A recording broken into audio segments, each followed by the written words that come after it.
Story 1. One time I agreed to help a college friend move 6 hours away. He claimed he had a new job and an apartment waiting for him. I had a free weekend, so I thought, why not? The road trip sounded fun, but as soon as we arrived, the cracks in his plan started showing. He admitted he hadn't applied for the job he mentioned. Worse, there was no apartment. He didn't even know where he was staying that night. Annoyed, I scrambled to help him find a place. We managed to get him into a shabby studio that accepted last-minute tenants. I was exhausted, but figured I'd stay the night to make sure he settled in. Then, as we were unpacking, he dropped the bomb. He had never met the girl he was moving for. All those late-night video calls he bragged about? Just him watching her vlog and fantasizing. His whole plan was to accidentally run into her at her usual coffee shop, impress her with his bold move, and somehow start a relationship. I left first thing the next morning and told him to figure things out himself. Months later, he came back to campus, still single and convinced his plan would have worked if she'd just seen him. Edit. To everyone asking why I helped him in the first place, it's because he framed it like everything was ready. I had no idea I was driving him to stalk someone. Tang. Story 2. When I was a kid, my parents left me home alone for the first time. I was 9 and we had a protective dog, so they figured it was fine. Everything was great until someone knocked on the door. Thinking it was my parents, I opened the screen door just a crack. Instead, it was a stranger. A middle-aged man with a creepy story about looking for his runaway daughter. He said she might be hiding in my house, which was absurd because my family had lived there for decades. The guy kept insisting, trying to push the door open. My dog went wild, lunging at him, and I barely held her back. Finally, he reached through the screen, and that's when my dog bit his hand. Hard. He yelped, slammed the screen shut, and ran off. I locked every door and window, hid in the bathroom, and waited for my parents to come home. When they arrived, my dad checked the porch and found blood smeared on the doorframe. My dog got a steak dinner that night, and I never stayed home alone again. Story 3. I once met an online friend from a gaming forum in real life. He came to my dorm, and right away, something felt off. He looked much older and sicker than I expected. Gaunt face, greasy hair, just unsettling. Still, I tried to be polite, but when he insisted on sharing my twin-sized dorm bed, I drew the line. I told him I had back pain and needed to sleep on the floor. It was the most awkward night of my life. After he left, I deleted the forum account and never met anyone from there again. Test. Story 4. I used to play World of Warcraft with a guild leader who seemed like a decent guy. He moved to my state and wanted to hang out, so I agreed. Then I broke up with my boyfriend, and the guild leader messaged me something disturbing. He and his wife wanted to get me drunk and take advantage. Horrified, I blocked him on everything and told some mutual friends. They didn't believe me, until screenshots of his messages surfaced. Turns out, he was using guild chats to manipulate multiple women. I quit the game and never looked back. Story 5. One night, my grandmother was home alone when a man knocked on her door. He claimed his car had broken down and asked to use her phone. She didn't like the look of him, so she said no and grabbed my late grandfather's shotgun. As soon as he saw it, he bolted. A week later, the police caught a wanted serial killer in the area. It was the same man. If my granny hadn't trusted her instincts, she could have been his next victim. Story 6. A friend of mine once decided to meet his long-distance girlfriend in person after months of chatting online. She lived about 800 miles away, but he was convinced they were destined for each other. He saved up, bought a plane ticket, and told her he'd be there in a week. She sounded thrilled, or so he thought. When he landed, he messaged her, only to get a reply. "I'm sorry, I can't do this." No explanation, no apology, just that. Now stranded, he decided to make the most of it. He checked into a cheap hotel, explored the city, and tried to move on. Then, as he was wandering through a local park, he saw her. sitting on a bench with another guy. Turns out, she had been dating multiple people online and hadn't expected him to actually show up. He said hi, she panicked, and the guy she was with left without a word. The awkwardness was unreal. They didn't speak after that day, and my friend flew home feeling like he'd wasted not just his money, but his time and emotions. Story 7. Back in college, my roommate and I decided to walk home from a party late at night. As we turned the corner, we noticed two guys and a very drunk girl ahead of us. At first, we thought they were just helping a friend who'd had too much to drink. But something felt off. The girl was barely conscious, her purse dangling from her wrist, and the guys looked nervous. My roommate whispered, "Do you think she's okay?" We decided to follow them, just in case. When we caught up, we casually asked if everything was all right. The guys said she was a friend and they were taking her home, but their story didn't add up. One claimed she lived nearby, but the other gave a different address. Suspicious, we asked for her name. They hesitated, then said it. My roommate checked her ID, which had fallen from her purse, and it didn't match. That's when one of the guys got aggressive, demanding we back off. We called the police and they bolted, leaving the girl behind. Turns out, she had likely been drugged. The officers said she was lucky someone noticed. Chucks. Story 8. My coworker once let a seemingly harmless guy crash on her couch. He was a friend of a friend, and she felt bad he was going through a tough time. At first, things seemed fine. He kept to himself and even cleaned up after meals. But after a couple of weeks, weird things started happening.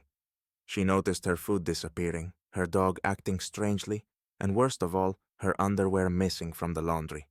One day, she came home early to find him wearing her bathrobe, eating cereal straight from the box, and watching TV like he owned the place. She asked him to leave, but he refused, claiming she owed him for helping around the house. It took a call to the police to get him out. Later, she found out he'd been squatting in friends' homes for years, always overstaying his welcome and leaving a mess behind. Lesson learned.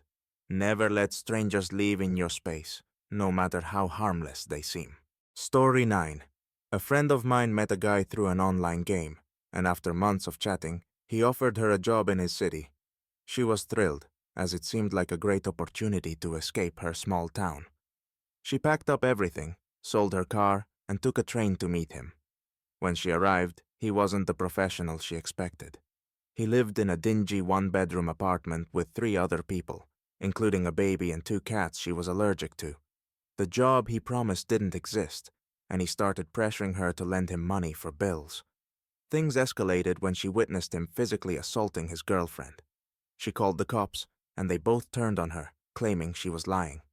The police escorted her out, leaving her stranded in a city she didn't know, with no money and nowhere to go. She eventually made it back home, but the experience left her traumatized. Trusting someone you meet online can be a gamble, and sometimes it's not worth the risk. Edit. For those asking, yes, she pressed charges against him for fraud and harassment. She never got her money back, but at least he got evicted. Yes. Story 10. Years ago, my grandmother noticed a man loitering near her house. He wasn't doing anything outright suspicious, just standing there and occasionally glancing at her window. She kept an eye on him for a while, but didn't think much of it, until he started walking toward her door. He knocked and said his car had broken down, and asked to use her phone. Granny wasn't buying it. She calmly told him she didn't have a phone, and locked the door. Later that night, she mentioned it to a neighbor, who said a similar man had been lurking around their house too. The next morning, they learned that several homes in the area had been broken into. Granny's quick thinking, and a little paranoia, likely saved her from being another victim. It goes to show, sometimes trusting your gut can make all the difference. Story 11. A few years back, I played an online game with a tight-knit guild. One guy in the group was particularly active and charismatic. Over time, we started chatting outside the game. He told me about his rough life, bad job, toxic family, the works. I felt bad for him, so when he said he was traveling through my city and needed a place to crash, I agreed to host him for a few nights. Big mistake. The first red flag came when he arrived. He looked nothing like his photos, disheveled, jittery, and constantly glancing over his shoulder. The second was his luggage. Just a small backpack for someone supposedly on a cross-country trip. Things got worse quickly. He stayed up all night, pacing and muttering to himself, and asked bizarre questions about my neighbors. The final straw was when I found him snooping through my drawers, holding a knife he'd taken from my kitchen. I kicked him out immediately, but the experience left me shaken. Turns out, he had a history of manipulating people online to gain their trust, then exploiting them. Lesson learned. Not everyone in your gaming group is friend material. Taz. Story 12. When I was 14, my family moved into a new neighborhood. It was a quiet area, mostly older residents, except for one man who lived alone at the end of the street. He was polite enough but always seemed to linger when he talked to my parents. Something about him felt off. My mom even joked that he gave her serial killer vibes. We all laughed it off. One day, he invited my parents to a barbecue. My mom declined, saying we were busy, but he kept insisting. Later that night, our dog started barking furiously at the backyard fence. My dad went to check and found the guy standing there, staring into our yard. He claimed he was just taking a walk and quickly left. A few weeks later, the police arrested him for stalking and breaking into homes in the area. My mom was right all along. Sometimes you should trust those weird vibes. Story 13. I had a friend in college who was always jumping into relationships. One semester, he met a girl online who lived a few hours away. They talked non-stop, and he was convinced she was the one. After a month, she invited him to her town. He asked if I'd drive him, and since I had nothing better to do, I agreed. On the way there, he confessed he'd exaggerated his life story. His cool apartment was a shared dorm room, and his steady job was a part-time gig at the campus library. I didn't think much of it at the time. When we arrived, things got awkward fast. She wasn't alone. Her brother was there, glaring at my friend like he'd just insulted their entire family. Turns out she'd lied too. She wasn't single. She'd been using my friend to make her boyfriend jealous. They had a massive argument while I stood there wishing I'd stayed home. On the drive back, my friend tried to brush it off, saying, "At least I got to meet her." I couldn't believe he thought that was a win. Edit. For everyone asking why I helped him, I honestly thought he had a genuine connection with her. If I'd known the whole situation, I wouldn't have bothered. Dang. Story 14. When I was a kid, my parents trusted me to walk home from school alone. It was a small, safe town, so no one thought much of it. One day, a car pulled up beside me. The driver, a middle-aged man, smiled and said he was a friend of my dad's. He claimed my dad had asked him to pick me up because of an emergency. Something about his tone didn't sit right with me. I told him my dad had already called and said he'd be late, which wasn't true. I just needed an excuse. The man's smile disappeared, and he sped off. When I got home, I told my parents. They called the police, who later confirmed the man had approached other kids in the area with similar stories. It still gives me chills to think about what could have happened if I hadn't trusted my gut. Story 15. A coworker of mine once shared her apartment with a seemingly normal roommate she'd found through a classifieds ad. For the first few weeks, everything was fine. They shared chores and even had movie nights together. Then strange things started happening. Food would go missing, but only specific items, like sugar or flour. Doors that were locked at night were suddenly open in the morning. The roommate always had an excuse, saying she forgot or needed to borrow something. One night, my coworker woke up to find her roommate standing over her bed, staring. The roommate smiled and said, "You were talking in your sleep.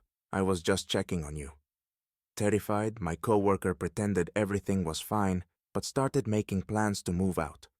A week later, she found a hidden journal in the living room. Inside were detailed notes about her daily routine, including times when she was home alone. She packed her things and left that night, leaving a note behind. When she told me the story, I couldn't believe how lucky she was to get out before things got worse. Sometimes, The quiet ones are the most dangerous. Story 16. A guy I worked with once started dating a girl he met online. She lived out of state, but they seemed serious. After a few months of long-distance calls and video chats, she decided to move in with him. The first week was fine, but by the second, he noticed small things going missing, mostly his tools and electronics. He confronted her, and she claimed she was organizing the house and putting things away safely. One weekend, he came home early from work and found her with a U-Haul in the driveway. She'd packed up half his belongings and was on the phone with someone saying, "Yeah, I'll be at your place by tonight." Turns out, she'd been dating him just to scout his stuff and had planned to sell everything after she moved out. He called the police, who stopped her from leaving, but he never got most of his things back. The whole experience left him with serious trust issues. Truth 17. Back in high school, my best friend and I used to hang out at the local diner after class. There was a regular there, an older guy who seemed harmless enough. He'd chat with everyone and always tip generously. One day, he started joining us at our table, talking about his adventures from when he was younger. At first, it was funny, but then his stories got weird, like how he'd hitchhiked cross-country and stayed in random people's basements. One evening, as we were leaving, he offered to drive us home, even though we hadn't told him where we lived. We politely declined, but he followed us in his car anyway, driving slowly behind us. We took a detour to shake him off and ran into a convenience store, pretending to shop until he left. The next day, we told the diner staff and they banned him. A few weeks later, we heard he'd been arrested for stalking another customer. Always trust your gut when someone feels off. Tongue. Story 18. I once shared an apartment with a couple I met through mutual friends. They seemed normal enough, friendly, responsible, and always paid their share of the bills on time. But after a few months, things started to unravel. They'd argue loudly at night, breaking dishes and slamming doors. One time, I found the girlfriend crying on the couch, saying she didn't feel safe. When I asked if she needed help, she brushed it off, claiming it was just a fight. The turning point came when I woke up to police sirens outside. The boyfriend had thrown her phone out the window, and she'd run to a neighbor's apartment for help.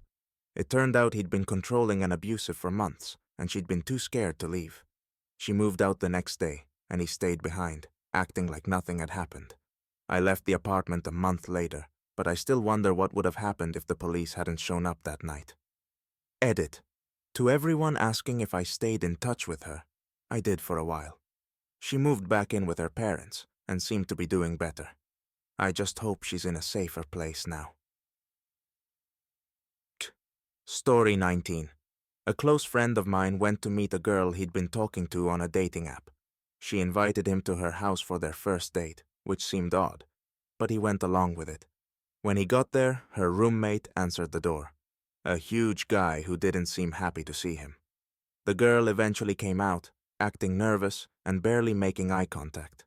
My friend said the vibe was so weird that he made an excuse to leave after just 15 minutes. A week later, he saw her picture in a news article. She and the roommate had been running a scam, luring people to their house and robbing them at gunpoint. He was lucky he got out of there without anything happening. Now he swears by meeting dates in public places only. Duh.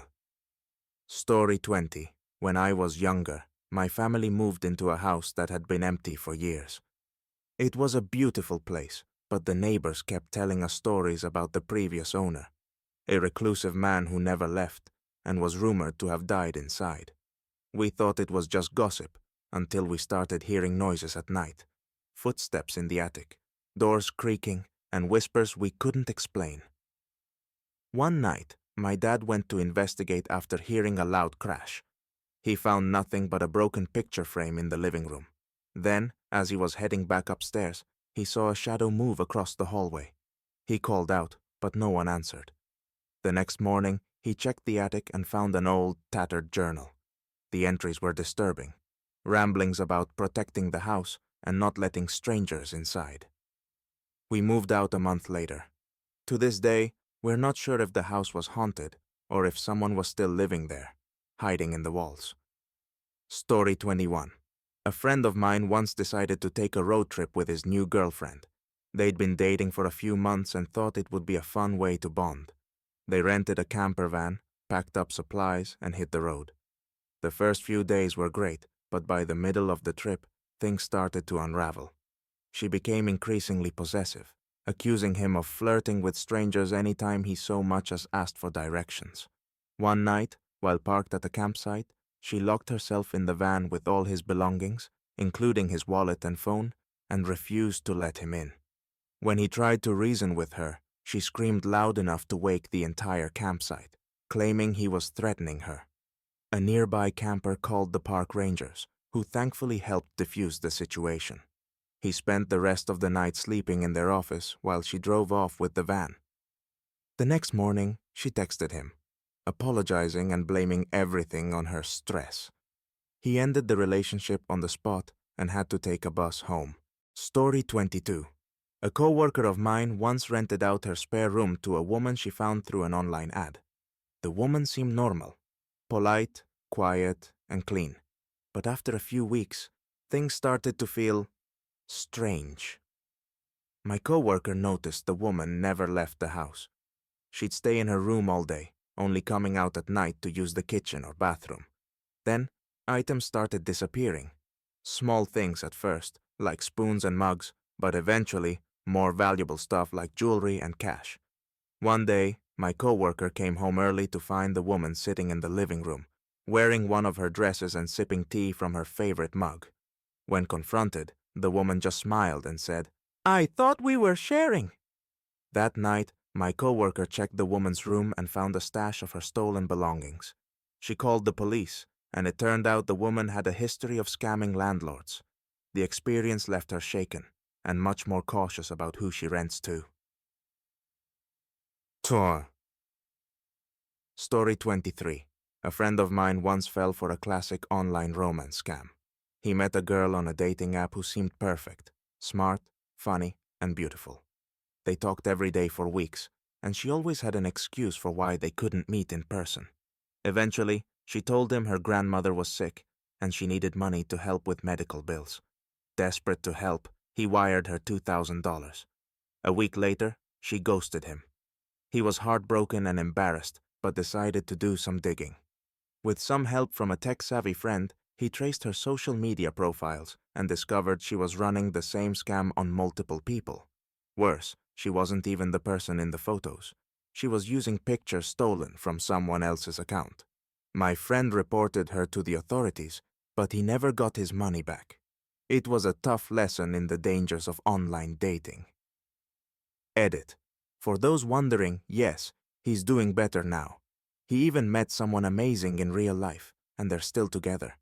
He just makes sure to vet people much more carefully now. Story 24. When I was a kid, my family moved into a rental house while our home was being renovated. The house was old and creaky, but we didn't think much of it. About a week in, we started noticing strange things. Lights would flicker, even though the wiring had just been checked. Doors would slam shut on their own, and at night, we'd hear footsteps in the attic. One evening, my mom went up to investigate and found nothing. Just some old furniture and a few boxes. But the next morning, one of the boxes was in the hallway, as if it had been moved during the night. My dad decided to set up a camera, thinking it was just a prank. What we saw the next day gave us chills. The footage showed a man climbing out of a hidden crawl space in the attic, rummaging through the boxes, and then disappearing back inside. We left the house that same day and called the police, who later found the man still hiding in the attic. To this day, I can't stay in old houses without feeling paranoid. Dang. Story 25. In college, I lived in a small apartment complex where everyone knew each other. One of my neighbors was a quiet guy who mostly kept to himself. We'd nod at each other in the hallway, but that was the extent of our interactions. One night, I came home late from a study session and saw his door slightly open. I figured he'd just forgotten to close it and thought about knocking to let him know. But something felt off. The hallway was eerily quiet, and I could hear faint movement inside. I decided to call the building manager instead of going in. When the manager arrived, we knocked. but no one answered. Eventually, the manager unlocked the door and we found the neighbor tied up in a chair, his apartment ransacked. He'd been robbed and left there for hours. The police later told us he'd been targeted by someone pretending to be a delivery person. That night still haunts me, not just because of what happened to him, but because I almost walked in on it. Always trust your instincts. Story 30. A co-worker of mine once invited me to his housewarming party. It was a small gathering, just a few colleagues and some of his old friends. Everything seemed normal until one of the guests, a guy none of us knew, started talking about his hobby. At first it sounded innocent enough. He said he liked collecting rare items. But as the night went on, his stories got darker. He talked about breaking into abandoned houses and finding treasures left behind. Then he casually mentioned he once found human remains. The entire room went silent. Someone asked if he reported it to the police, and he just shrugged, saying, "Nah, it's not my problem." After that, he laughed like it was no big deal and changed the subject. Needless to say, the party ended early. My coworker later told me he had no idea how the guy even got invited. It was a chilling reminder of how easily someone can mask their unsettling behavior until it's too late. Story 31.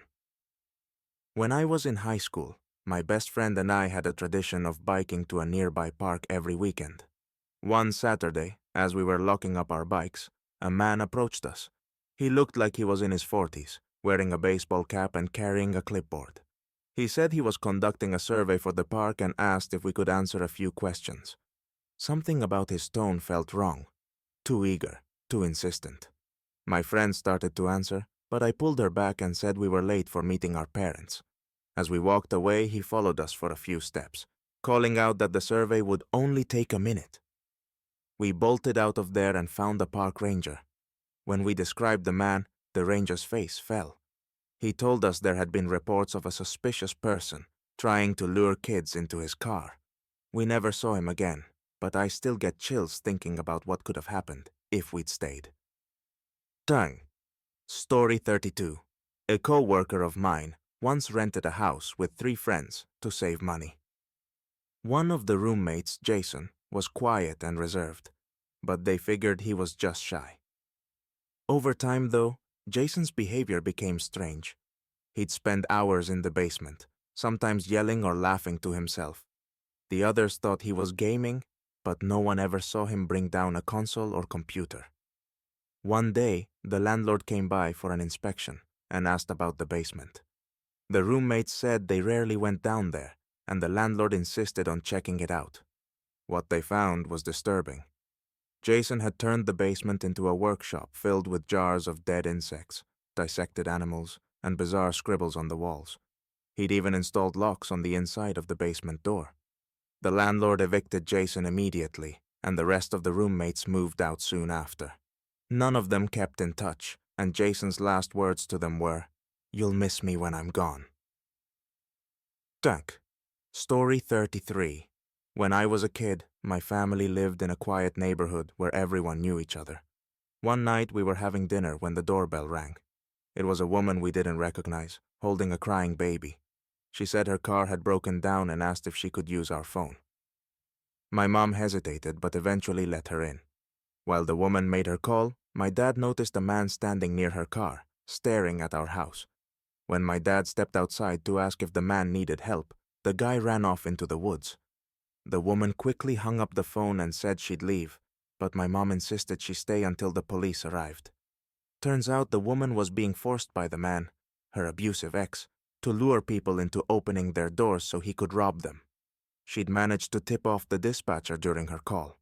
The police caught him later that night, but I'll never forget how terrified she looked when she thanked my mom for helping her escape. Story 34. A friend of mine worked as a bartender in college. One night, a regular customer offered her a ride home after her shift. She was hesitant but figured it was safer than walking alone. The guy seemed nice. He tipped well, always made polite conversation, and had even helped her with a rude customer once. But during the drive, he started asking personal questions. Where she lived, if she had a boyfriend, if anyone was waiting for her at home. She tried to change the subject, but he kept pressing. When they got to her street, he didn't stop at her house. Instead, he kept driving, saying he just wanted to talk for a bit. Panicking, she grabbed her phone and pretended to call her roommate. The guy immediately pulled over, saying, "No need to freak out, I was just kidding." She got out and ran home. The next day, she reported him to her boss, who banned him from the bar. A week later, she learned he'd been arrested for stalking another woman. Sometimes your gut knows what your brain doesn't. Edit. For those asking, she stopped working late shifts after that and always arranged for someone to walk her home. It's scary how someone can seem harmless until they're not. Story 35. A few years ago, my cousin decided to rent out the guest room in her house to make some extra money. She found a tenant, Emily, who seemed perfect, friendly, tidy, and always on time with rent. For the first few months, everything was fine. Then my cousin started noticing strange things. Lights would be on in rooms she hadn't used, and sometimes her food would go missing. Emily always had an excuse like, "Oh, I was cleaning and forgot to turn it off," or "I thought that yogurt was mine." One day, my cousin came home early and found Emily in her bedroom, going through her closet. When confronted, Emily broke down crying and admitted she'd been borrowing clothes and other items because she wanted to feel closer to her. My cousin evicted her immediately, but the story didn't end there. Weeks later, she found a hidden camera in her living room, aimed at the couch where she often sat to watch TV. She reported it to the police, but Emily had disappeared. My cousin still double-checks her locks every night, just in case. Story 36. Back in college, I lived in a shared house with 4 other students. One of them, Mark, was a bit of a loner. He didn't socialize much and kept to himself, which was fine until we started noticing strange noises coming from his room at odd hours. It sounded like heavy furniture being dragged, followed by muffled thuds. When we asked about it, Mark brushed it off, saying he was rearranging. One night, curiosity got the better of us, and another roommate decided to peek through the gap under Mark's door. He saw what looked like a tarp covering the floor and some kind of tools scattered around. We decided to confront Mark the next day, but when morning came, he was gone, along with most of his belongings. We reported it to the landlord, who came to inspect the room. Inside, they found several knives, a pile of burned papers, and what looked like blueprints for some kind of contraption. We never found out what Mark was up to, but I'm just glad he left before it escalated. Story 37. A friend of mine was working late one night at her job in a small office building. She was the last person there, finishing up paperwork, when she heard a strange noise coming from the hallway. At first, she thought it was just the cleaning crew, but when she peeked out, the hallway was empty. Then she noticed the front door to the building, which had been locked earlier, was slightly ajar. She quickly called the building's security, who told her to stay put and lock her office door. A few minutes later, she heard someone trying the handle. She froze, holding her breath until the sound stopped. Security arrived shortly after and found a man hiding in a storage closet. He had a knife and later admitted he'd been watching her through the windows for weeks. My friend never worked late alone again. Story 38. When I was a kid, my family stayed in a cabin in the mountains for a weekend getaway. The place was beautiful but isolated, with no neighbors for miles. On the second night, we were sitting around the fireplace when we heard faint tapping on one of the windows. My dad went to check, but there was no one there. A few minutes later, the tapping started again, this time on a different window. Thinking it was just the wind, we tried to ignore it. But then we noticed muddy footprints leading from one window to another. My dad grabbed a flashlight and went outside to investigate while my mom called the police. They found nothing, but the next morning, we discovered a knife stuck in the wooden railing of the porch. We left immediately, cutting our trip short. To this day, we don't know who or what was out there. Story 39. A co-worker of mine, Sarah, rented a house with her husband in a quiet suburb. Everything seemed perfect until they started hearing scratching noises in the walls at night. At first, they thought it was just mice, but the sounds were too loud and erratic. One evening, her husband decided to investigate the attic. He climbed up and found a small, makeshift sleeping area, blankets, empty food wrappers, and even a flashlight. They called the police, who searched the house and discovered a hidden crawl space connected to the attic. Apparently, someone had been living there for weeks, sneaking in and out through a vent in the backyard. Sarah and her husband moved out the next week, but the thought of someone living above them all that time still haunts them. Edit. For everyone asking why they didn't notice sooner, the crawl space was hidden behind a false wall in a closet they rarely used. It wasn't until the noises got louder that they even thought to check. Tag. Story 40. A friend of mine met a girl through a dating app and thought she was amazing. They went on a few dates, and everything seemed to be going well. One night, she invited him to her apartment for dinner. When he arrived, the place looked strangely empty. No decorations, no personal items, just a couch and a table with 2 chairs. She told him she'd just moved in, so he didn't think much of it. During dinner, she started asking weirdly specific questions about his finances, how much he earned, if he had savings, if he used credit cards. Feeling uneasy, he made an excuse to leave early. Later, he mentioned the experience to a mutual friend, who said she'd heard about the same girl scamming multiple guys in the area. She'd lure them in, steal their wallets or identity information, and disappear. My friend reported her to the app, but it made him much more cautious about dating strangers. Sometimes, the red flags are there. You just have to notice them. Story 41. Back in college, I shared a dorm with a guy named Tom. He was quiet and polite, but he had one strange habit. He always locked his closet, even when he was in the room. We joked that he was hiding something, but he'd just laugh it off. One weekend, Tom went home to visit his family and left his keycard behind by accident. I didn't think much of it until I noticed a weird smell coming from his side of the room. Out of curiosity and concern, I decided to check his closet. Inside, I found rows of jars filled with what looked like dead insects, small animal bones, and some kind of dark liquid. The walls of the closet were covered in scribbled notes and symbols I didn't recognize. When Tom came back, I confronted him, but he just said it was for a project and refused to explain further. I requested a room transfer the next day, and we never spoke again. To this day, I wonder what he was really doing in that closet. Story 42. A co-worker of mine, Laura, decided to take a solo trip to a remote cabin she'd rented online. She'd been working non-stop for months and thought a weekend away would help her recharge. The first night was peaceful, just her, a good book, and the sound of the wind in the trees. But on the second night, she woke up to the sound of footsteps outside the cabin. She tried to convince herself it was just an animal, but the footsteps were slow and deliberate. Then came a soft knock on the window. Laura froze, too scared to move. After a few minutes of silence, she grabbed her phone and called the property owner, who lived nearby. He came over with a flashlight and found no one outside, but there were fresh footprints leading up to every window of the cabin. Laura left the next morning and never went back. Story 43. When I was 10, my family moved into an old Victorian house that had been vacant for years. My siblings and I loved exploring the creaky hallways and dusty attic, but my parents always seemed uneasy about the place. One night while we were having dinner, the chandelier in the dining room started swaying, even though there was no wind or draft. My dad joked it was the house settling, but we all felt a little creeped out. Things escalated when my older brother woke up one night to find his bedroom door wide open. He swore he'd locked it before going to bed.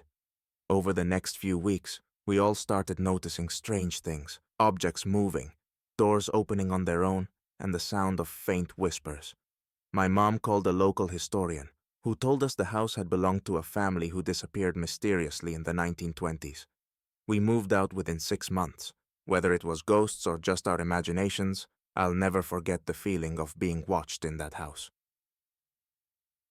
Yacht. Story 44. A friend of mine, Chris, once dated a girl who seemed perfect at first, funny, smart, and charming. But after a few months, he started noticing red flags. She'd get overly jealous if he talked to other women, even co-workers. She'd call him dozens of times a day and show up unannounced at his apartment. claiming she just wanted to surprise him. One night, after a minor argument, she stormed out of his place, and he thought that was the end of it. The next morning, he found his car covered in scratches, with the words, "You'll regret this," carved into the hood. He confronted her, but she denied everything, saying she'd been home all night. He eventually broke up with her, but the harassment didn't stop. She'd leave anonymous notes on his doorstep and spread rumors about him to his friends. It wasn't until he threatened legal action that she finally backed off. To this day, Chris says he's more careful about ignoring early warning signs in relationships. Edit. For those asking, he never pressed charges because she didn't leave enough evidence. But he did document everything and filed a police report, just in case. Tut. Story 45. In my first apartment, I lived next to an older woman who seemed sweet but eccentric. She'd always wave hello and occasionally bring over baked goods, but there were small things that didn't add up. For one, she had an unusual amount of locks on her door, at least 6, and she never let anyone inside her apartment. One day, I came home to find her standing in the hallway, staring at my door. When she saw me, she quickly mumbled something about "just checking" and hurried back to her place. Over the next few weeks, I started noticing small items missing from my apartment. Nothing major, just odd things like spoons or socks. I set up a small camera in my living room, and what I saw shocked me. Late at night, she'd unlock my door with a spare key and wander around, looking through drawers and cupboards. I reported it to the landlord, who changed my locks immediately. She moved out a few months later, and I never found out what she was looking for. Story 46. When I was in high school, my friend Rachel and I used to babysit for a family in our neighborhood. One weekend, they asked both of us to stay overnight since they were going out of town. It seemed easy. Just watch TV, put the kids to bed, and enjoy a quiet evening. Around midnight, after the kids had fallen asleep, Rachel went to the kitchen to grab snacks. When she didn't come back after a while, I called out to her, but she didn't answer. I walked into the kitchen to find her staring out the back window. She pointed to a figure standing in the backyard near the tree line. At first, I thought it was a shadow, but then it moved, closer. We locked the doors and called the parents, who told us to call the police immediately. When the officers arrived, the figure was gone, but they found fresh footprints in the mud. The parents later installed security cameras, but Rachel and I never babysat there again. Tenta. Story 47. A college roommate of mine, Ethan, was a night owl. He'd often stay up until 3 or 4 a.m., gaming or watching movies. One night, I woke up to the sound of him talking loudly in the living room. Annoyed, I got up to tell him to keep it down. When I walked in, he was sitting alone, facing the dark TV screen, but still talking. Confused, I asked who he was speaking to. He turned to me and said, "They were just here a second ago."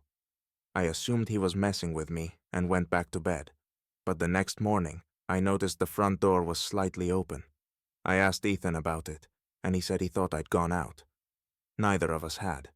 We checked the door frame and found scratches near the lock, as if someone had tried to pick it. We never figured out who, or what, Ethan had been talking to that night, but I started double-checking the locks every night after that. Decor. Story 48.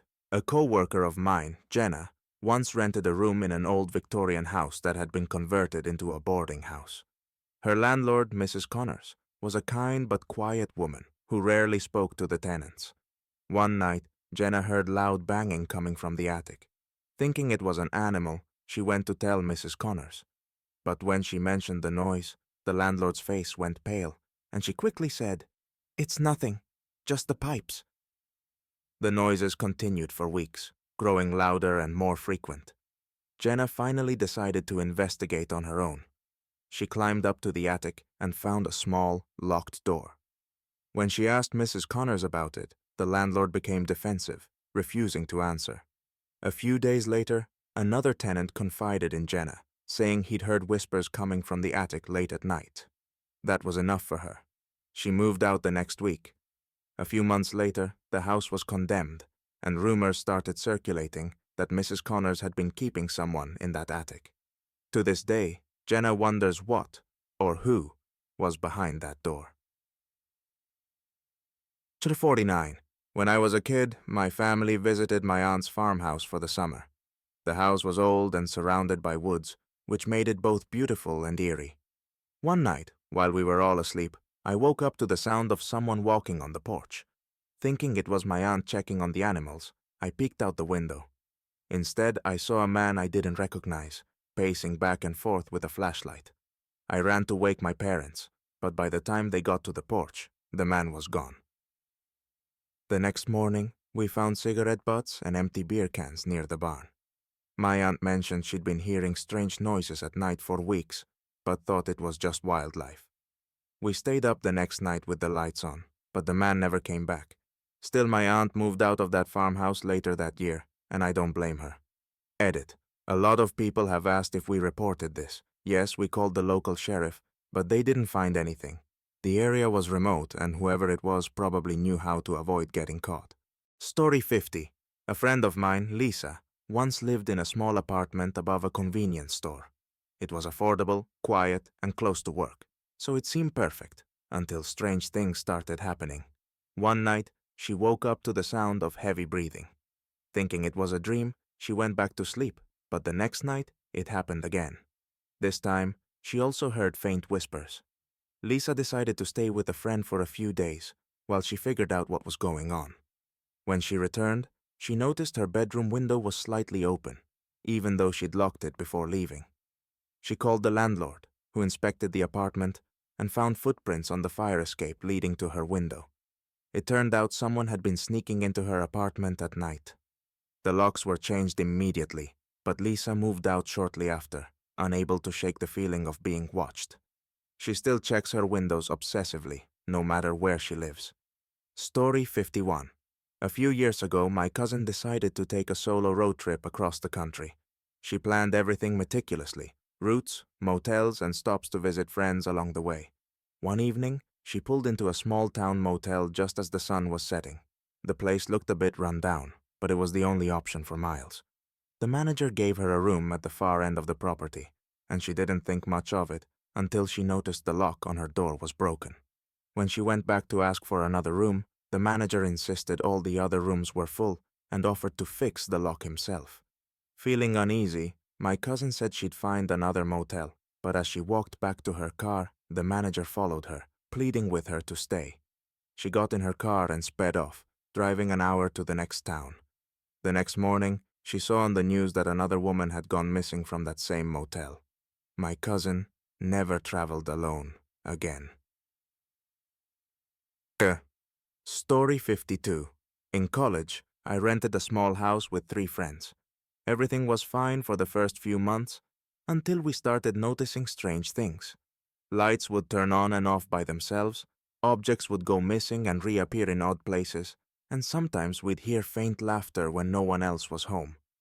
We joked that the house was haunted, but deep down, we were all a little freaked out. One night, I stayed up late studying when I heard footsteps in the hallway. Thinking it was one of my roommates, I called out, but no one answered. I got up to check and found the hallway empty. Then I heard a whisper behind me. "Who are you?" I turned around and there was no one there. I barely slept that night. We moved out at the end of the lease, and I still wonder if the house had some kind of dark history we didn't know about.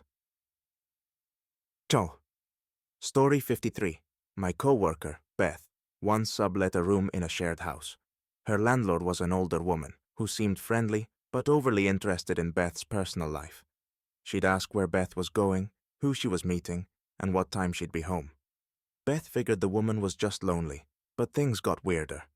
One night, Beth woke up to find the landlord standing in her doorway, just staring at her. When Beth asked what she was doing, the landlord said, "I heard a noise and wanted to make sure you were okay." A few days later, Beth came home to find her room had been rearranged. The landlord admitted she'd gone in to tidy up, but promised not to do it again. Beth decided to move out, but on her last day, she found a small notebook under her bed. It was filled with notes about her, when she left for work, what she ate, and even details about her phone conversations. Beth filed a complaint with the local housing authority and has been wary of shared living situations ever since. Story 54. When I was a kid, my family stayed in an Airbnb while visiting relatives out of state. The house was charming but old, with creaky floors and outdated decor. On the first night, my mom woke up to the sound of someone walking upstairs. She thought it was me or my siblings, but when she checked, we were all asleep. She told my dad, who brushed it off as the house settling. The next morning, we found a broken picture frame on the living room floor. No one could explain how it had fallen, and the Airbnb host insisted there were no issues with the house. That night, I woke up to see a shadow standing at the foot of my bed. I was too scared to scream and just pulled the blanket over my head. When I finally looked again, it was gone. We cut the trip short, and my parents later learned that the house had been abandoned for years, before the current owner renovated it. I haven't stayed in an Airbnb since. Edit. A lot of people asked why we didn't leave sooner. My parents didn't want to waste the money they'd already spent, but after the second night, they agreed it wasn't worth it. Story 55. A friend of mine, Jake, was driving home late one night when his car broke down on a deserted road. With no cell service, he decided to walk to the nearest gas station, which was about 2 miles away. As he walked, he noticed a car following him slowly, its headlights off. Feeling uneasy, Jake stepped off the road and into the woods, hiding behind a tree. The car stopped, and someone got out, shining a flashlight around. Jake stayed as still as possible, his heart pounding. After a few minutes, the person got back in the car and drove off. Jake waited another 10 minutes before continuing to the gas station. When he finally got there, the clerk told him he was lucky. There had been reports of people being mugged on that same stretch of road by someone in a similar car. Jake now carries a portable phone charger and avoids traveling at night whenever possible. Story 56. A few years ago, my sister and her friends went on a camping trip in a national park. They picked a remote spot far from the main trails, hoping to avoid crowds. The first night was peaceful, just the sound of the wind and the occasional rustle of animals in the distance. But on the second night, they heard faint singing coming from the woods. Thinking it was another group of campers, they didn't pay much attention until the singing got louder and closer. One of her friends called out, asking who was there, but no one replied. The singing stopped abruptly, replaced by the sound of twigs snapping nearby. They stayed in their tents, too scared to investigate. The next morning, they found footprints circling their campsite, leading off into the woods. There were no other campers nearby, and the park ranger said they hadn't seen anyone in that area for days. Needless to say, they packed up and left immediately. Timpombist. Story 57. When I was in college, I worked part-time at a small bookstore downtown. One evening, a man came in just before closing. He was wearing a long coat and a hat pulled low over his face. At first, he seemed like any other customer, browsing the shelves in silence.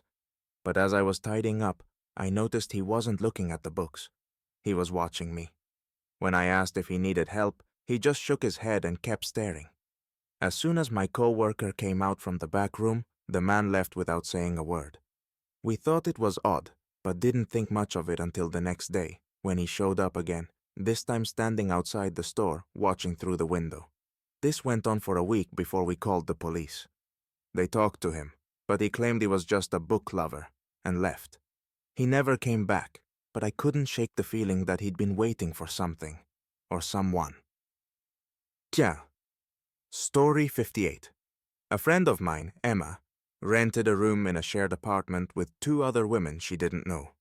They all kept to themselves, but one of the roommates, Kelly, always seemed a bit off. She rarely left her room and would get defensive if anyone asked her about it. One night, Emma came home late and saw Kelly in the kitchen, cutting up what looked like raw meat, but it wasn't beef or chicken. When Emma asked about it, Kelly just said it was for her pets and walked away. The next morning, Emma noticed a strange smell coming from Kelly's room.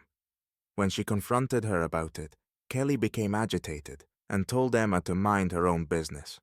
Feeling uneasy, Emma called the landlord, who insisted on inspecting the room. Inside, They found several cages filled with rats and a few other animals that didn't seem well cared for. The landlord evicted Kelly, but Emma still wonders what exactly she was doing with all that meat. Story 59. When I was a kid, my family moved into a house that had been sitting vacant for a year. It was a beautiful home with a big backyard, but from the moment we moved in, strange things started happening. Lights would flicker randomly, the sound of footsteps echoed at night, and sometimes we'd find furniture moved slightly out of place. My parents brushed it off as quirks of an old house, but one night I woke up to the sound of whispering. I followed the noise to the basement, where I saw a shadowy figure standing near the stairs. Too terrified to move, I ran back to my room and hid under the covers. The next morning, my dad found the basement door open, even though we always kept it locked. We moved out 6 months later, after my mom woke up to find scratches on the wall near her bed. To this day, my parents won't talk about what they experienced in that house. Edit. For those asking, we didn't look into the house's history while we lived there, but after we moved, my mom did some digging and found out the previous owner had passed away in the basement, under mysterious circumstances. Story 60. A friend of mine, Lucas, met a girl at a bar and hit it off immediately. She was funny, confident, and seemed genuinely interested in him. They exchanged numbers and started texting regularly. A week later, she invited him over to her place for dinner. When he arrived, everything seemed normal at first, but then she started asking him strange questions, like whether he'd told anyone where he was and if anyone was expecting him that night. Feeling uneasy, Lucas excused himself to use the bathroom. On his way, he passed a room with the door slightly open and saw what looked like a stack of IDs and wallets on a desk. Alarm bells went off, and he decided to leave immediately. He told her he had an emergency and rushed out. Later, he looked her up online and found out she'd been arrested a few years earlier for luring men to her apartment to rob them. Lucas considers himself lucky for trusting his instincts that night. Story 61. My uncle once told me about a strange experience he had while hunting in the woods. He was out early, just before dawn, when he noticed something odd. A perfectly clean campsite, with no signs of anyone around. The fire pit was cold, but there was freshly cooked food sitting on a plate. Thinking someone had just left in a hurry, he decided to move on. A few hours later, he came across another campsite, almost identical to the first, with the same setup and the same uneaten food. Feeling uneasy, he decided to cut his trip short and head back to his truck. On his way, he kept hearing twigs snapping behind him, like someone was following him, but every time he turned around, there was no one there. When he finally reached his truck, he found a note stuck under the windshield wiper that simply said, "You're lucky." He hasn't gone hunting alone since. Story 62. A co-worker of mine, Amanda, moved into a cheap apartment in the city after her divorce. The place was small but cozy, and she thought it was a perfect fresh start, until she started getting notes slipped under her door. The first one said, "Nice dress," which she brushed off as a neighbor being weird. But then the notes got more specific. "I like the way you do your hair," and "I saw you at the grocery store today." Terrified, Amanda reported it to the building manager, who changed her locks and assured her they'd look into it. A week later, she found a note inside her apartment, sitting on her kitchen counter. It said, "Locks won't stop me." She moved out that same day and stayed with a friend until she found a new place. To this day, she doesn't know how the person got inside. Story 63. Back in college, my roommate and I threw a party at our apartment. It was one of those open invite situations where people brought their friends, and before we knew it, there were strangers all over the place. One guy stood out. He wasn't talking to anyone, just wandering from room to room like he was looking for something. When I asked who he came with, he shrugged and said he was just passing through. After the party, we realized several small items were missing, including a pair of earrings and a set of spare keys. The next night, I woke up to the sound of the front door opening. I froze, thinking it was my roommate, but then I heard heavy footsteps heading toward my room. I locked the door and called the police, who arrived just in time to catch the guy, the same one from the party. He had the stolen keys and a knife on him. We changed the locks the next day and never hosted another party. Story 64. My cousin, Sarah, loves hiking and often goes alone. One weekend, she decided to try a new trail in a remote area. Everything was fine until she noticed she was being followed. At first, she thought it was just another hiker, but every time she stopped, they stopped. When she quickened her pace, so did they. She tried to shake them by taking a side trail, but they followed her there too. Panicked, Sarah called a friend to share her location and started running. After what felt like an eternity, she reached the parking lot and locked herself in her car. That's when she saw the man step out of the woods, staring at her from a distance. She drove off and reported the incident to the park rangers, who told her similar reports had come from that area. Now, she never hikes without a group. Edit. For those asking, yes, she always carries pepper spray now and uses a hiking app that allows real-time location sharing with friends. Safety first. Story 65. A few years ago, my friend Matt was walking home late at night after a party. He decided to take a shortcut through an alley he'd used dozens of times before. About halfway through, he heard someone call his name. He stopped and looked around, but the alley was empty. The voice called out again, this time sounding closer. Matt, thinking it was a friend playing a prank, laughed and said, "All right, come out!" That's when he felt a hand grab his shoulder. He turned around, but no one was there. Freaked out, he ran the rest of the way home. When he got inside, he noticed something chilling. There was a handprint on the back of his jacket. He never took that shortcut again. Story 66. A friend of mine, Lisa, once rented a studio apartment in an old building downtown. It was charming but had that slightly eerie vibe of a place with a lot of history. One night, she woke up to the sound of faint music playing. It was a scratchy, old tune, like something you'd hear on a record player. Thinking it was a neighbor, she tried to go back to sleep, but the music got louder. When she went to investigate, the sound seemed to be coming from her own living room. She checked her phone, her laptop, and even the small TV she had, but nothing was playing music. Then, as suddenly as it started, the music stopped. The next morning, she mentioned it to her landlord, who looked surprised and said, "That's odd. The previous tenant used to complain about the same thing." Lisa moved out a few months later, but she still swears she hears that tune sometimes in her dreams.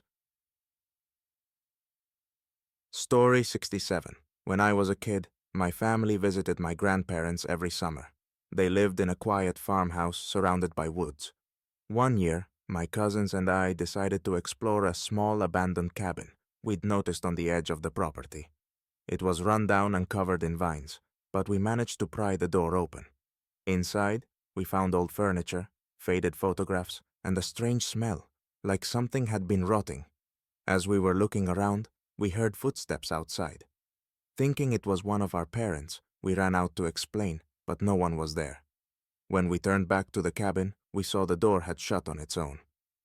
We bolted back to the house and told our grandparents, who insisted the cabin had been abandoned for decades. We never went back, but the memory of those footsteps still haunts me. Story 68. A co-worker of mine, Jack, once had to stay late at the office to finish a big project. By midnight, the building was almost empty except for the janitorial staff.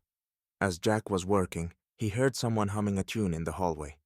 He thought it was one of the janitors, but when he looked, the hallway was empty. The humming continued, moving from one end of the office to the other. When Jack finally decided to leave, he found the elevator wasn't working, so he had to take the stairs. As he descended, the humming grew louder, as if it were following him. When he reached the lobby, the security guard looked surprised and asked, "How'd you get out?" Jack explained, and the guard said, "We locked the upper floors an hour ago." Jack never stayed late at the office again.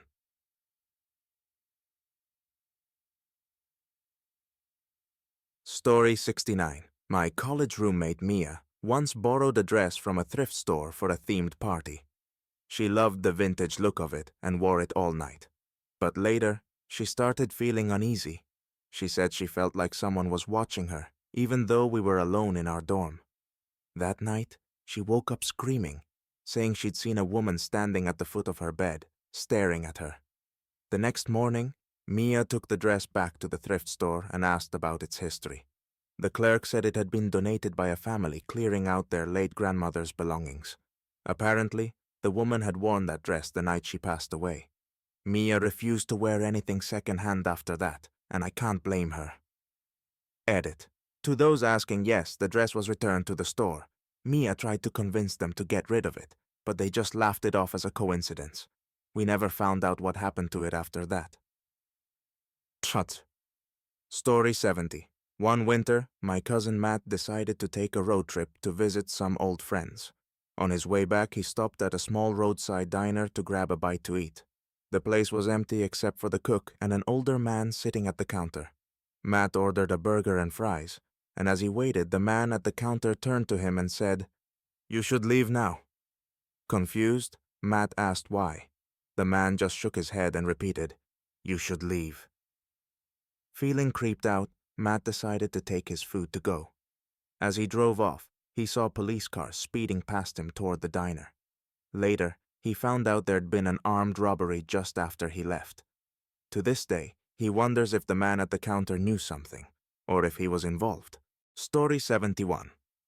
When I was a teenager, I worked part-time at a small-town library. It was quiet most of the time, but every once in a while, we'd get strange visitors. One evening, just before closing, a man came in wearing a heavy coat and sunglasses, even though it was dark outside. He didn't speak to anyone, just wandered the aisles, occasionally glancing over at me and my coworker. After we locked up for the night, my coworker offered to walk me to my car since the parking lot was empty. As we stepped outside, we noticed the man standing across the street, staring at us. My coworker shouted, asking if he needed help, but he didn't respond. Instead, he turned and walked away. The next morning, we found scratches on the library's front door, as if someone had tried to force their way in. We reported it to the police, but they never found the man. I quit the job a month later, too spooked to work late shifts anymore. Tut. Story 72. A friend of mine, Carla, decided to go on a solo retreat to a cabin she found on a rental site. It was advertised as secluded and perfect for relaxation, which was exactly what she needed. The first day was peaceful, but on the second night, she started hearing noises outside, twigs snapping, faint whispers, and what sounded like footsteps circling the cabin. Thinking it was just animals, she tried to ignore it. The next morning, she found small muddy handprints on the windows. She called the rental owner, who brushed it off, saying, "It's probably kids playing around." That night, the noises got louder, and she swore she saw a shadow move past the window. Carla packed up and left in the middle of the night, driving 2 hours to the nearest motel. A week later, she saw a news report about a woman who had gone missing from the same area. Carla still wonders what might have happened if she'd stayed. Story 73. Back in college, my roommate Emily and I moved into a small off-campus apartment. The place was old but cheap, and we figured we could deal with the creaky floors and occasional draft. A few weeks in, we started noticing weird things. Doors that we were sure we'd closed would be open, and lights we'd turned off would be on. We joked that the place was haunted, but it didn't feel like a joke anymore when Emily found a strange symbol carved into the back of her closet door. We called the landlord, who seemed startled but said he'd send someone to check it out. That night, we stayed at a friend's place. When we returned the next morning, our apartment had been broken into, but nothing was stolen. The landlord never explained what the symbol was, and we moved out as soon as our lease ended. To this day, I avoid renting places without thoroughly checking every nook and cranny. Edit. For everyone asking, the symbol looked like a star with a circle around it, but neither of us could figure out what it meant. We didn't take pictures, and honestly, I don't think we wanted to know. Turkey. Story 74. My uncle works as a night guard at a warehouse.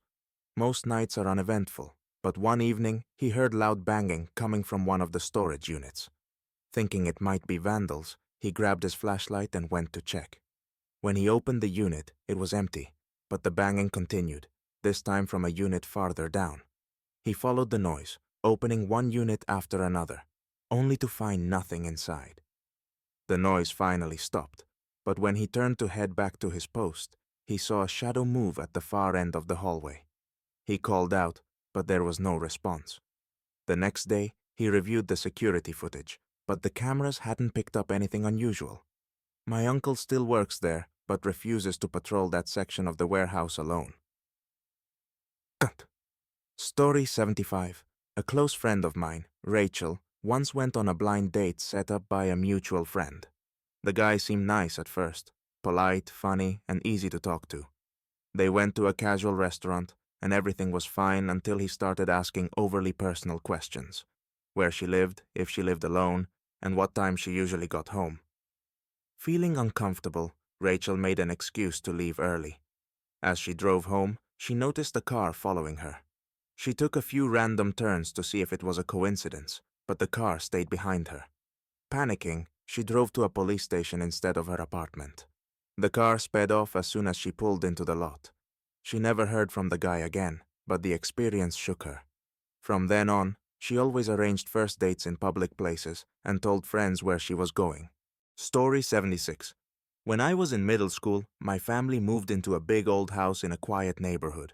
It had a lot of charm, creaky floors, high ceilings, and a basement that seemed straight out of a horror movie. A few weeks after we moved in, I started noticing strange things. At night, I'd hear soft footsteps outside my bedroom door, but when I opened it, no one was there. My parents said it was just the house settling. One evening, I stayed up late reading and heard a faint humming sound coming from the hallway. It wasn't a tune, just a low, rhythmic hum. I peeked out and saw a shadow move across the wall. Terrified, I ran to my parents' room, but by the time they checked, the hallway was empty. The next day, my dad found a small, dusty hatch in the attic we hadn't noticed before. Inside was a pile of old clothes and a journal from the 1940s. The entry stopped abruptly, with the last page reading, "I can't stay here anymore. He watches me at night." We moved out a year later, and I've never been so relieved to leave a house. Story 77. My co-worker, Jay, once lived in a small apartment above a coffee shop. It was affordable and conveniently located, so he didn't mind that the walls were thin or that the place smelled faintly of coffee beans. One night, he woke up to the sound of someone whispering. At first, he thought it was coming from the shop below, but the whispers seemed to be coming from inside his apartment. He searched the whole place, but found nothing. The whispers continued every night, growing louder. One evening, he came home to find his bathroom mirror fogged up, even though no one had used the shower. Written in the condensation was a single word: leave. Jake reported it to his landlord, who admitted that the previous tenant had moved out suddenly after experiencing similar things. Jake didn't wait to see if it got worse. He moved out within the week and found a new place. Story 78. In college, my friend Megan and I decided to split the cost of an Airbnb for a weekend getaway. The house was charming. Quaint furniture, a cozy fireplace, and a guest book filled with glowing reviews. The first night was perfect, but on the second night, Megan woke me up, saying she'd heard someone walking upstairs. We were supposed to be alone, so I grabbed a flashlight and went to check. The upstairs bedroom door was ajar, but when I looked inside, it was empty. The next morning, we found muddy footprints leading from the back door to the stairs. The lock on the back door was intact, and there were no signs of forced entry. We called the host, who said no one else had access to the property. Still, we decided to cut the trip short and left immediately. A few weeks later, I checked the listing out of curiosity and saw it had been removed from the site. To this day, I wonder if someone else had been staying there without us knowing. Edit. For those asking, we reported the incident to Airbnb, but they never provided any explanation. The host refunded us, but I still get nervous about staying in unfamiliar places. Story 79. When I was a teenager, my best friend Sarah and I used to walk home together after school. Our route took us past an old abandoned house that everyone in town said was haunted. We didn't believe the stories, but one day, on a dare, we decided to look inside. The front door was unlocked, so we stepped in. The air was musty, and the floorboards creaked with every step. In one of the upstairs bedrooms, we found a dusty old doll sitting in a rocking chair facing the window. As we were about to leave, we heard a loud crash downstairs, like something heavy had fallen. We bolted out of the house and didn't stop running until we were blocks away. Later, we found out the house had been empty for over 50 years. I still don't know what caused that crash, but I've never stepped foot in an abandoned building again. Story 80. My aunt moved into a new house after retiring. It was a charming 2-story home in a quiet cul-de-sac. She loved gardening and spent most of her afternoons in the backyard. One day, she noticed her garden tools weren't where she'd left them. At first, she thought she'd just forgotten, but then she started finding things out of place inside the house. Drawers left open, lights on that she swore she'd turned off. One evening, she came home from a neighbor's house to find a man sitting in her living room. He claimed he was a contractor sent to fix the plumbing, but my aunt hadn't called anyone. When she asked him to leave, he hesitated before finally walking out. She reported the incident to the police, who later discovered the man had been squatting in her attic. He'd created a makeshift living space and had been sneaking in and out while she was gone. My aunt had the locks changed and installed security cameras immediately. She still gets nervous anytime she hears a noise from upstairs. Story 81. A few years ago, my friend Matt was driving late at night through a rural area to get to his family's cabin. The road was narrow and surrounded by thick woods, with no other cars in sight. As he rounded a bend, his headlights caught a figure standing in the middle of the road. It was a man wearing dirty clothes, holding his hand out as if to flag Matt down. Feeling uneasy, Matt slowed down but didn't stop. The man didn't move, just stared at him as he passed. A few miles down the road, Matt glanced in his rearview mirror and saw headlights behind him. The car had appeared out of nowhere, and it was gaining on him fast. Matt sped up, but the car matched his pace, tailing him all the way to the cabin's driveway. When he pulled in, the other car stopped at the end of the drive, then backed up and disappeared into the darkness. Matt spent the night checking the windows and didn't sleep a wink. The next morning, he found muddy footprints around the cabin. He never found out who was following him. Bantu. Story 82. When I was in college, I took a job as a summer camp counselor. The camp was deep in the woods, with no cell service and only one landline in the main office. One night, after the kids were asleep, a few of us counselors decided to explore a nearby trail we hadn't been on before. It was pitch black except for our flashlights, and the only sound was the occasional rustle of leaves. As we walked, we started hearing whispers, faint but unmistakable. Thinking it was one of the other counselors trying to scare us, we called out, but no one responded. The whispers grew louder, coming from all directions. Panicked, we turned back, but it felt like something was following us. When we finally reached the camp, one of the other counselors ran up, asking where we'd been. He said he'd been looking for us for over an hour, and had heard screaming coming from the woods. None of us admitted to screaming, but we didn't go back on that trail for the rest of the summer. Story 83. My co-worker, Jenna, once rented a small house near her workplace. It was cheap, cozy, and had a big backyard, which was perfect for her dog. Everything was fine for the first few months, but then she started noticing strange things. Her dog would bark at the same corner of the house every night, and sometimes she'd find muddy footprints on the back porch, even though she always locked the gate. One evening, Jenna came home late to find her front door slightly open. She called the police, who searched the house but found no one inside. However, they did find something chilling in the attic: a sleeping bag, food wrappers, and a notebook filled with dates and times, notes about Jenna's daily routine. The police believed someone had been living in her attic for weeks, watching her come and go. Jenna moved out immediately and hasn't lived alone since. Story 84. When I was a kid, my family went on a road trip and stayed at a roadside motel for the night. It was one of those old-fashioned places where all the rooms opened directly onto the parking lot. Our room was small but clean, and we all went to bed early, exhausted from the drive. Around midnight, I woke up to the sound of tapping on the window. I thought it was rain at first, but then I heard a voice whispering, "Open the door." Terrified, I woke up my dad, who grabbed a flashlight and looked outside. He didn't see anyone, but the window was covered in handprints. The motel manager told us the next morning that they'd had problems with people trying to break into rooms. We left immediately and found another place to stay. I still get nervous staying in motels, especially ones with ground-level windows. Edit. A lot of people have asked why we didn't call the police. My dad did report it to the manager, but we didn't have cell phones at the time, and the nearest station was miles away. Looking back, I wish we had pressed for more action.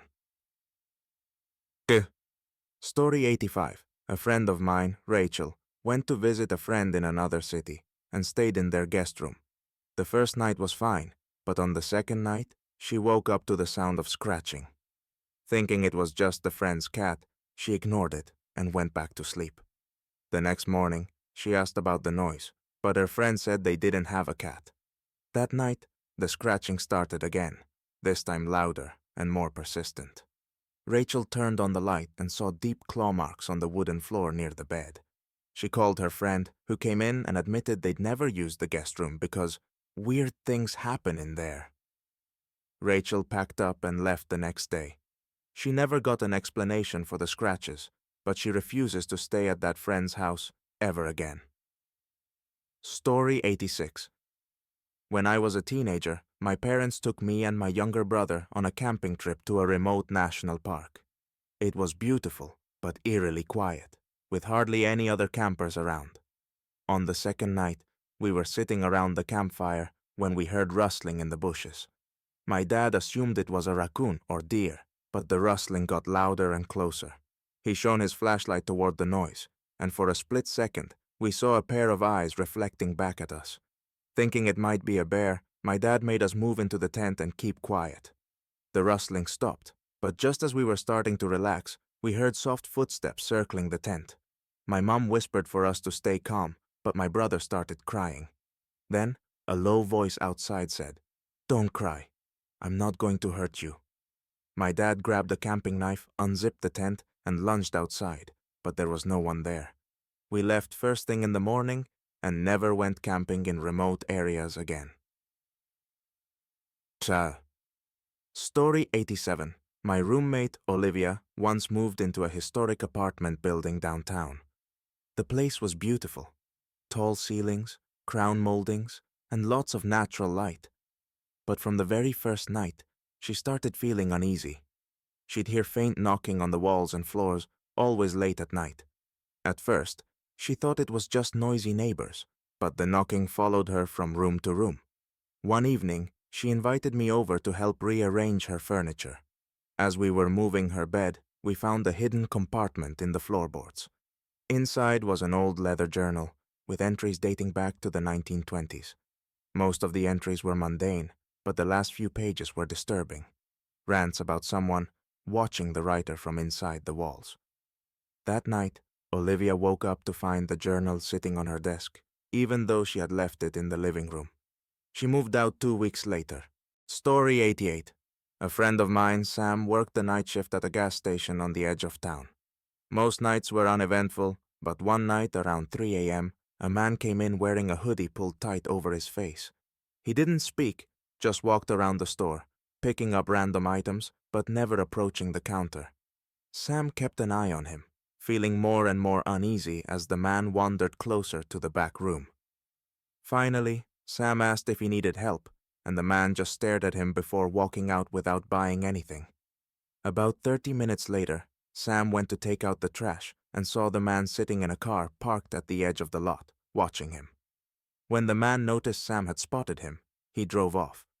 The next morning, Sam found out a gas station 2 towns over had been robbed that same night by someone matching the man's description. He quit the job shortly after. Third. Story 89. When I was in college, my friends and I decided to explore an abandoned hospital on the outskirts of town. The building had been shut down for decades, and local legends claimed it was haunted. Armed with flashlights and a lot of false bravado, we climbed through a broken window and started exploring. Most of the rooms were empty, filled only with dust and broken furniture, but in one of the hallways, we found old patient files scattered on the floor. As we were flipping through them, we heard what sounded like footsteps coming from the upper floor. Thinking it was another group of explorers, we called out, but no one answered. The footsteps grew louder, heading straight for the stairwell. Panicked, we ran out of the building as fast as we could. Later, we found out the hospital had been sealed off after a string of unsolved disappearances in the 1970s. None of us have been back since. Edit.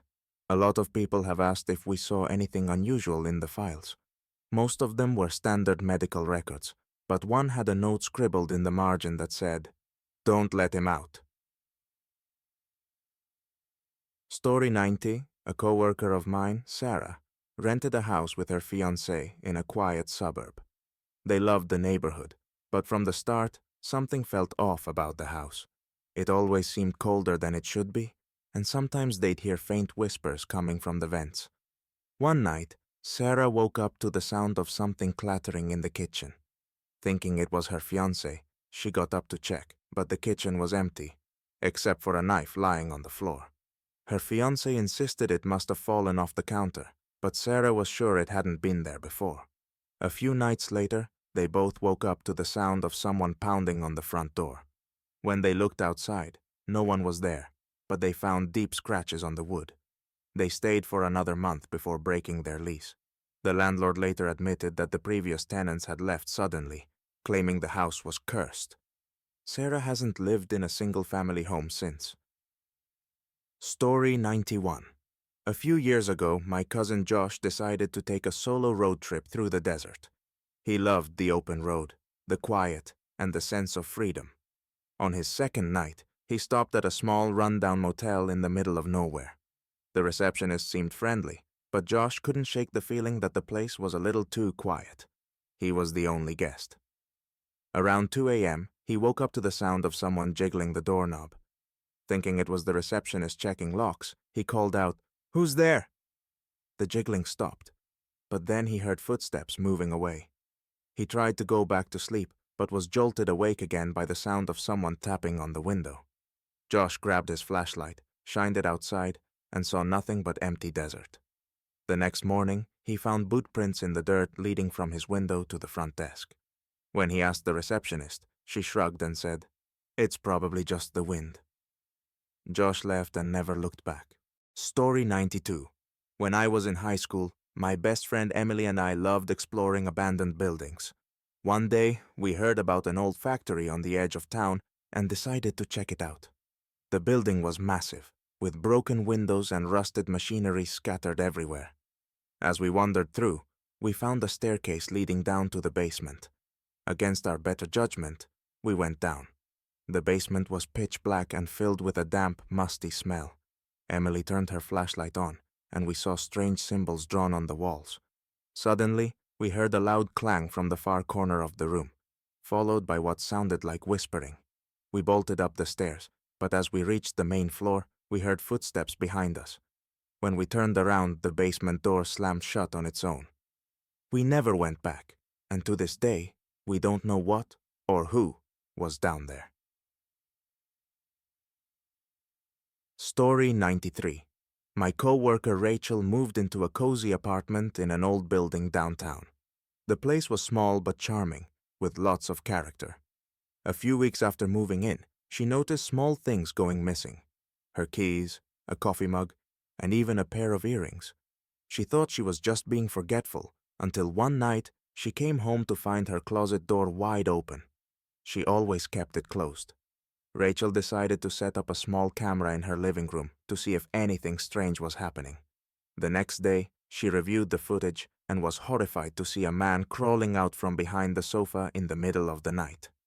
He wandered around the apartment, looked through her fridge, and even sat on the couch to watch TV before crawling back behind the sofa. She called the police immediately, and they discovered a hidden crawl space in the wall behind the sofa. Rachel moved out that week and hasn't lived in a ground-floor apartment since. Story 94. When I was younger, my family moved into a big old farmhouse on the edge of town. The house had a lot of charm, but it also had a long, narrow attic that felt unsettling. My parents used it for storage, and I rarely went up there. One night, I woke up to the sound of heavy footsteps above my room. I told my parents, but they said it was just the wind making the floorboards creak. A few weeks later, I went up to the attic to grab something for my mom and found a single chair positioned in the middle of the room, facing the window. It hadn't been there before. When I asked my mom about it, she looked confused and said no one had been up there in months. After that, the footsteps became more frequent, and my parents started hearing them too. We moved out within the year, and the new owners renovated the attic. They claimed they found old photographs of a man sitting in that exact chair, staring out the window. Edit. A lot of people have asked if we looked into the house's history. We did after moving out. Turns out, the original owner had gone missing, and the last place he was seen was, creepily enough, the attic. Story 95. A friend of mine, Sam, loves hiking and often goes alone. One weekend, he decided to try a new trail in a remote area. As he walked, he started noticing strange markers, small piles of rocks and sticks arranged in odd patterns. At first, he thought they were left by other hikers, but the further he went, the more elaborate the markers became. Some were shaped like symbols, others like crude human figures.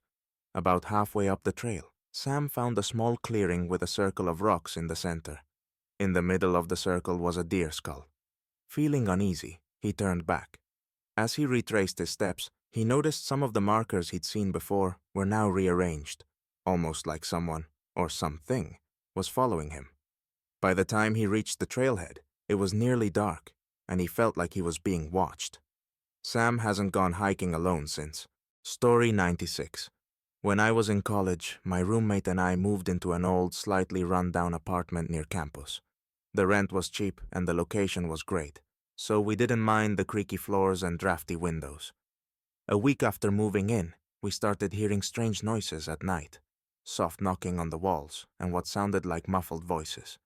We assumed it was just the neighbors until one night, the knocking came from inside the closet. Terrified, we opened the door, but it was empty.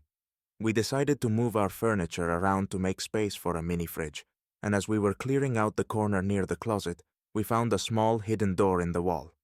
It led to a narrow crawl space filled with old clothes, yellowed newspapers, and an old doll with its face scratched off. That night, we heard the knocking again, louder and more insistent.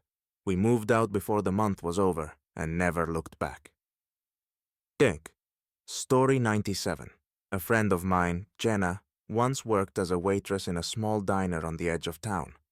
Most of the customers were regulars, but one night, a man came in she hadn't seen before. He sat in the corner, ordered coffee, and barely said a word. Jenna noticed he kept staring at her, but every time she made eye contact, he looked away. When she went to clear his table, she found a napkin with a note on it. "You look just like her." Feeling uneasy, Jenna mentioned it to her co-worker, who laughed it off. But the man came back the next night, and the night after that, always sitting in the same spot and leaving notes on napkins. One of them said, "She thought she could leave me too." Jenna reported him to her manager, and they banned him from the diner. He didn't come back, but for weeks after, she felt like she was being watched whenever she walked home at night. Story 98. When I was younger, my family rented a cabin in the woods for a weekend getaway. It was beautiful, but completely isolated, with no cell service and the nearest neighbor miles away. On the first night, I woke up to the sound of something scratching at the window. I assumed it was an animal, but when I looked, I saw what appeared to be a handprint smeared on the glass. The next morning, my dad found strange footprints in the dirt outside the cabin. They were barefoot and led from the woods to each window, stopping at the front door before disappearing back into the trees. That night, we barricaded the doors and windows, but none of us slept. At dawn, we packed up and left, cutting the trip short. The owner later claimed it must have been a prank by local teens, but I'm not so sure. Story 99. My coworker, Alex, once rented a room in a house that had been divided into apartments. The house was old, with creaky floors and thin walls, so he got used to hearing the sounds of his neighbors coming and going. But one night, he woke up to the sound of heavy breathing in his room. He turned on the light, but no one was there. Assuming he'd imagined it, he went back to sleep. A week later, Alex came home to find his bedroom door ajar, even though he was sure he'd locked it. Nothing was missing, but his bedspread looked like someone had been lying on it. Feeling unsettled, he decided to install a cheap security camera in his room. The next day, he reviewed the footage and saw his landlord sneaking into his room while he was at work. The landlord claimed he was just checking on the property, but Alex moved out immediately. Edit. For those asking, Alex reported the landlord to the local housing authority. Apparently, the landlord had a history of doing this to other tenants, and the house was eventually shut down. Story 100. A couple of years ago, my friend Rachel was driving home late at night after visiting her parents. She decided to take a shortcut through a back road she'd used before, even though it was poorly lit and isolated. About halfway down the road, she noticed headlights behind her. At first, she didn't think much of it, but then the car started tailgating her, flashing its high beams. Rachel sped up, but the car matched her speed. Panicking, she called 911 and gave the dispatcher her location. As she approached the gas station, the dispatcher advised her to pull in and wait for the police. When she did, the other car stopped at the entrance to the lot, hesitated for a moment, then drove off. The police arrived and escorted her home. A week later, she saw a news report about a woman who had been abducted on the same road. Rachel still wonders if she narrowly avoided becoming the next victim. Story 101. A few years ago, my brother and his friends went on a fishing trip to a secluded lake deep in the woods. They rented a small cabin for the weekend and were excited to spend their days out on the water. The first night, as they were sitting around the fire, they heard a loud splash in the lake, followed by a strange gurgling noise. They shone their flashlights across the water, but couldn't see anything. The next morning, they found a trail of wet footprints leading from the lake to their cabin and around the porch, but no one else was staying nearby. That night, they heard the gurgling noise again, but this time it was much closer, just outside the cabin. When they opened the door to check, they found nothing but a puddle of water on the porch. Spooked, they left a day early and haven't been back to that lake since. Story 102. In high school, my friend Megan and I used to explore abandoned buildings for fun. One day, we heard about an old theater that had been shut down for decades. It was a massive building with crumbling walls and a stage covered in debris. As we wandered through the aisles, we heard the faint sound of applause, even though we were the only ones there. We made our way backstage and found a dusty dressing room with a cracked mirror. Written on the mirror in what looked like lipstick were the words, "Encore Performance." Just as we were about to leave, we heard footsteps coming from the stage. We ran out as fast as we could, and when we glanced back, we saw a shadowy figure standing under the spotlight. Neither of us ever went back to that theater. Story 103. My co-worker Sarah once stayed at a charming bed and breakfast in a small town during a solo trip. The owner was friendly, and the place had great reviews online. The first night was peaceful, but on the second night, Sarah woke up to the sound of someone whispering her name. She assumed it was a dream and went back to sleep. The next morning, she found the door to her room slightly open. She was sure she had locked it before going to bed. Feeling uneasy, she mentioned it to the owner, who brushed it off, saying the old locks sometimes didn't work properly.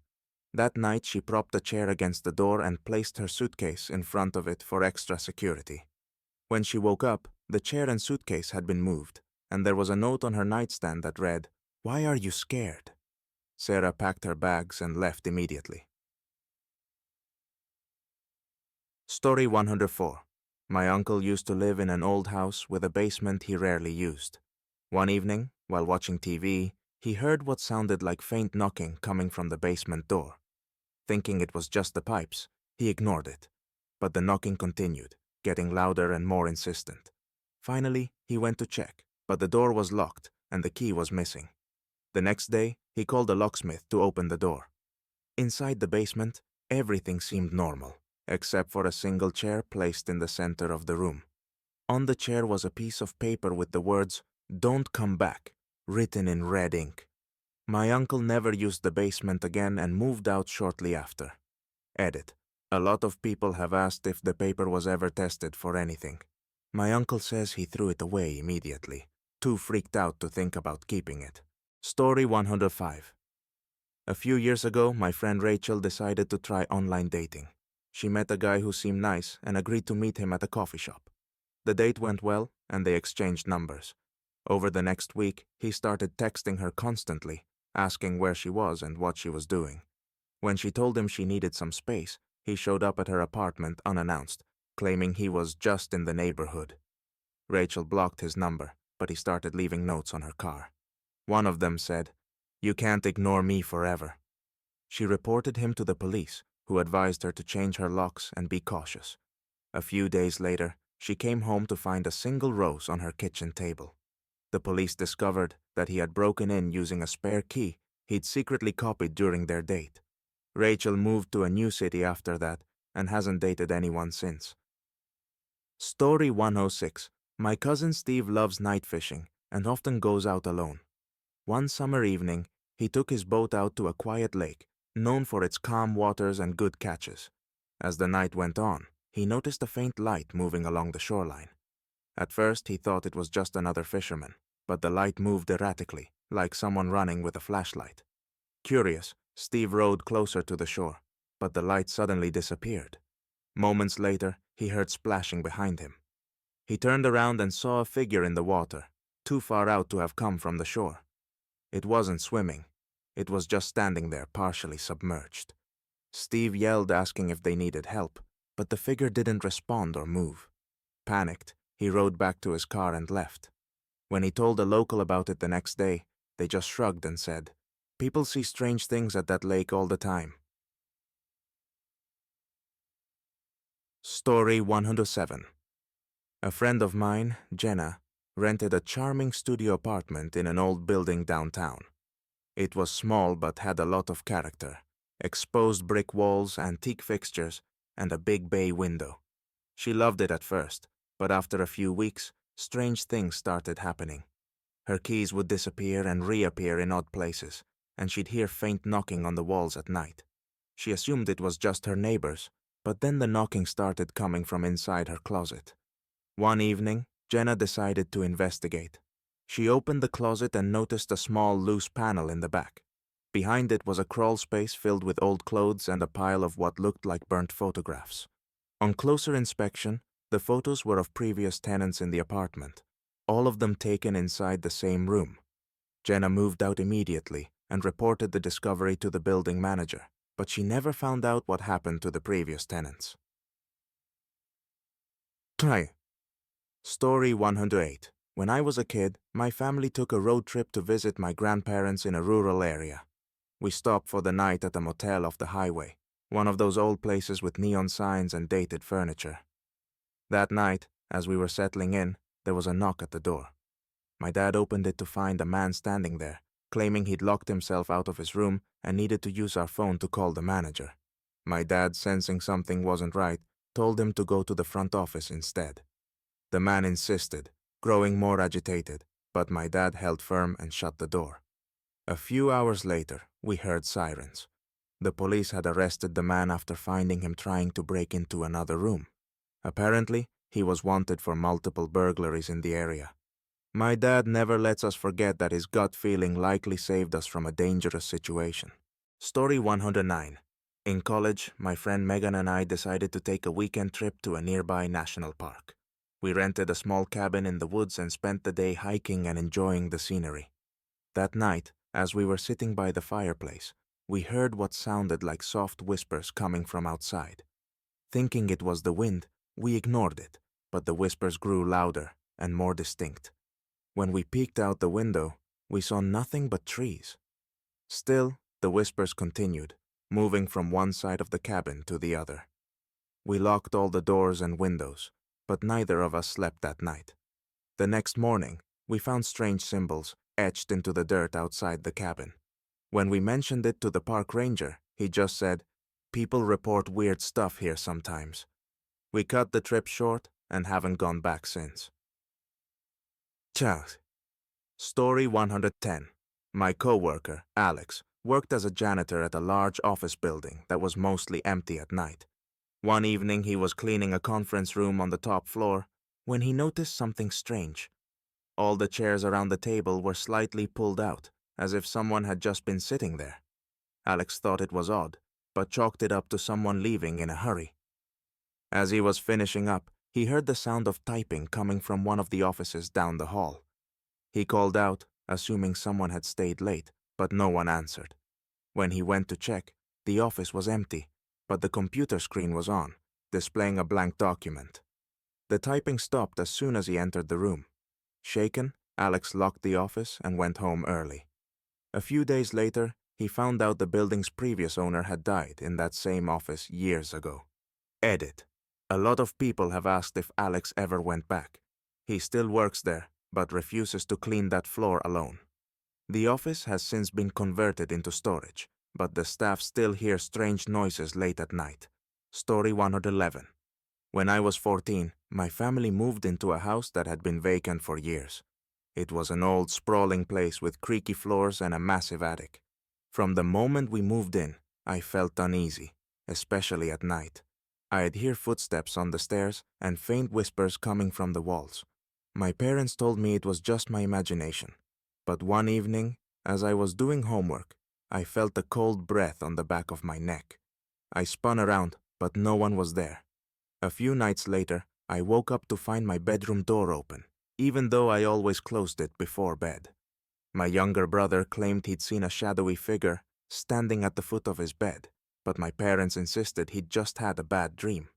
Things escalated when we found claw-like scratches on the wooden floor outside my room. My dad tried to laugh it off, but my mom started leaving the lights on at night. We moved out after a year, and I've never been able to sleep with the door open since.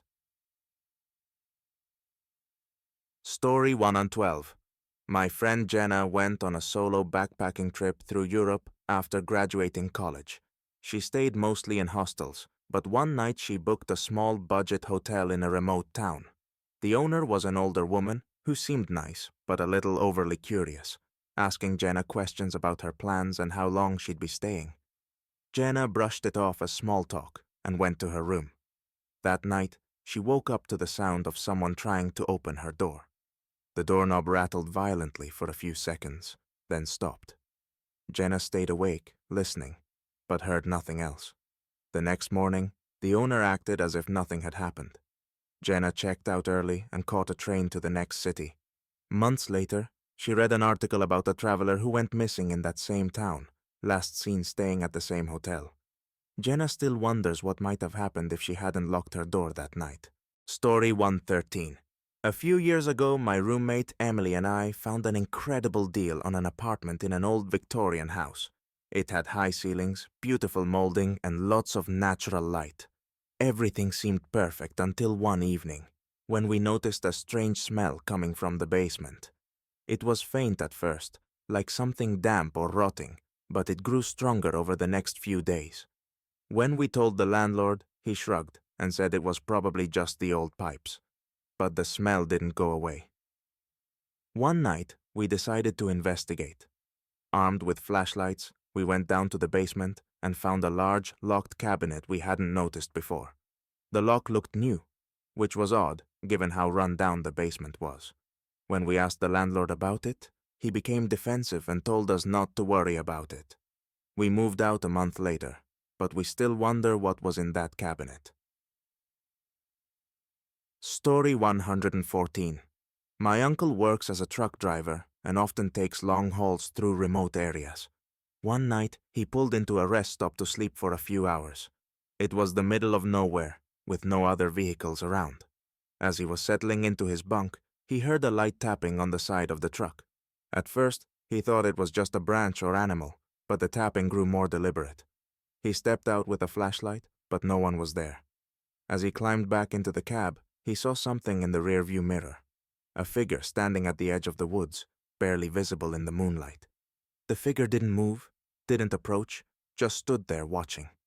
My uncle drove off immediately and didn't stop until he reached a well-lit truck stop. He refuses to use isolated rest areas now, no matter how tired he is.